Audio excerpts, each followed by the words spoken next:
வணக்கம் ஃப்ரெண்ட்ஸ். நம்ம இன்றைக்கி சுண்டல் குழம்பு எப்படி செய்யலான்னு பார்க்கலாம். ஃபஸ்ட்டு தக்காளி வெங்காயம்லாம் அது வச்சுக்கோங்க.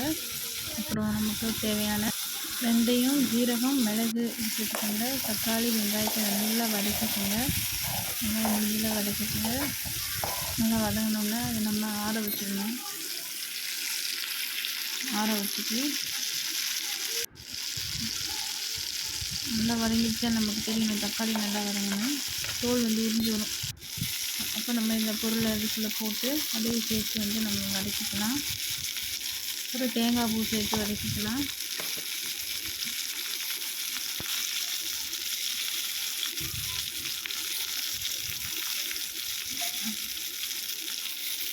நல்லா வதக்கிக்கணும். நம்மளால் முடிஞ்சது வதக்கிக்கோங்க.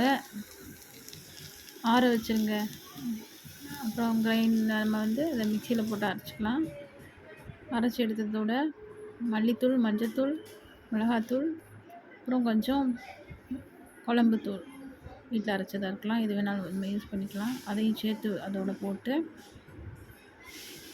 நல்லா அரைச்சிக்கோங்க. அரைச்சோம்னா இந்த கன்சிஸ்டன்சி வரும். அப்புறம் ஒரு புளி எடுத்துக்கோங்க. ஒரு எலுமிச்சை சைஸ் புளி எடுத்துக்கோங்க.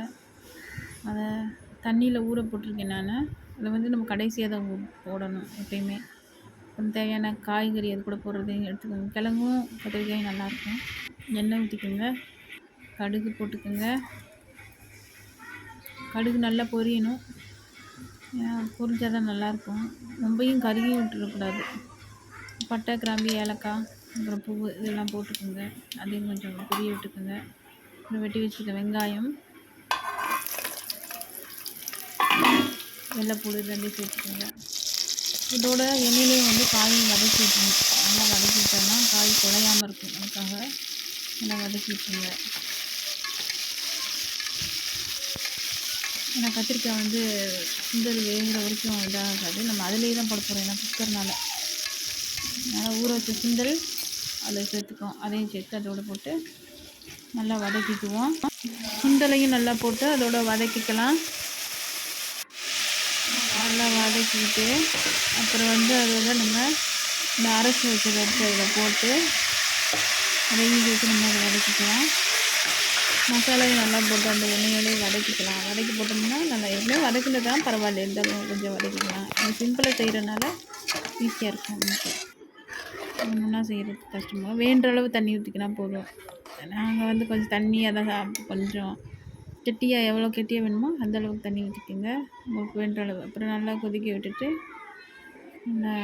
இதை போட்டு மூடி வச்சிங்கன்னா கடைசியாக வெந்த பிறகு நம்ம புளி நான் இதோட கொத்தமல்லி எப்பயுமே புளியோட செஞ்சுருவேன். இதை போட்டு எடுத்து அப்போ கொஞ்சம் நேரம் கொதிக்க விடணும். கொஞ்சம் நேரம் கொதிக்க விட்டால் போதும். நல்லா கொதிச்சோன்னா நமக்கு நல்லாயிருக்கும். கலர் மாறுறது தெரியும். குழம்பு கலர் மாறுனது.